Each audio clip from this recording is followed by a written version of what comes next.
Hi guys, I just want to talk through real quick a few ways that you can put your answers in for the types of problems that we're looking at this week, because I know that sometimes can be a little bit confusing when you're dealing with radicals and when you're dealing with exponents. So for example, a problem that you might get might look like this. So write the expression in exponential form. So using that power over index, I want to go ahead and rewrite this, but I want to use an exponent. Well, I'm not going to use either of these options, right? That would be radical form. So what you want to do over here is click on this little keyboard, okay? And that's going to pull up this down here, okay? This right here, a to the b, that is what is going to give you an exponent. So what you want to do is type your base first. So our base for this one is x to the, now I have a power, 5/7. So pressing this button right here, that's what, see how it jumped up? That jumped up into my exponent. So now I can type 5 divided by 7. Okay, so when you want to type an exponent, you need to use this button right here. Okay.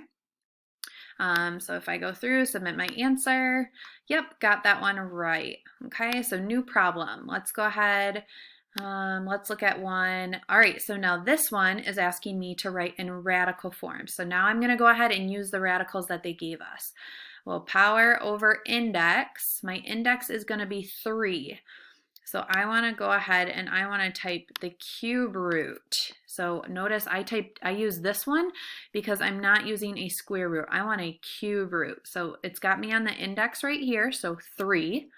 Then I need to click underneath my radical to be able to type what's left. So underneath my radical, I'm going to type x, but careful, index power. My power is to the second, so that's where we need to go back to that keyboard and use this button right here to jump it up into the exponent and give me a squared.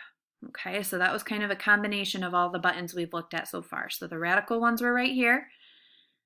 I went underneath my radical and then I used this one right here to get my exponent. Okay, again, we can go through, submit our answer, check our work. Awesome, got it right.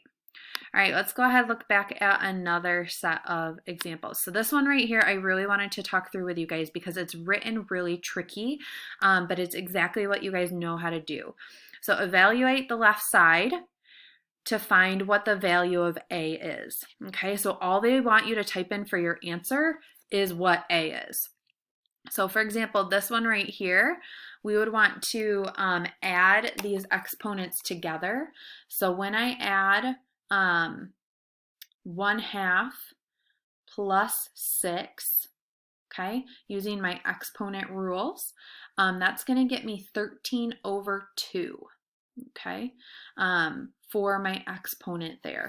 So I'm going to go ahead, I don't need to type x to the 13/2. All it wants me to do is type in my exponent here. So I'm going to go ahead and do that using my keyboard, which is 13 divided by 2. Okay, that's all it wants for your answer. It doesn't want you to type x. Okay, that's where this one's a little bit tricky. Yes, I want to submit this as my answer. Awesome, I got it right. So again, here we added our exponents together. Let's look at one more example like this. Let's go ahead, look at, let's look at this one. So this one's having us multiply our exponents. So this would be x to the 2 times 1. So that would be 2 over 3 times 5, 15. So that would give me x to the 2 over 15. But again, I'm not typing x for my answer. I just am going to type 2 divided by 15. That's all it wants. It just wants what is going to go in your exponent for you to be able to check your answer. Okay, see how it's written as x to the 2/15. This is normally what we would write down on our paper, but all it wants for your answer is the exponent. All right. I believe that is the last one here. This one right here, I believe you should be able to use those radicals nice and easily along with the exponent button that I already showed you guys. All right, guys, hopefully that makes life a little bit easier for you in solving these problems and writing your answers. Let me know if you have any questions.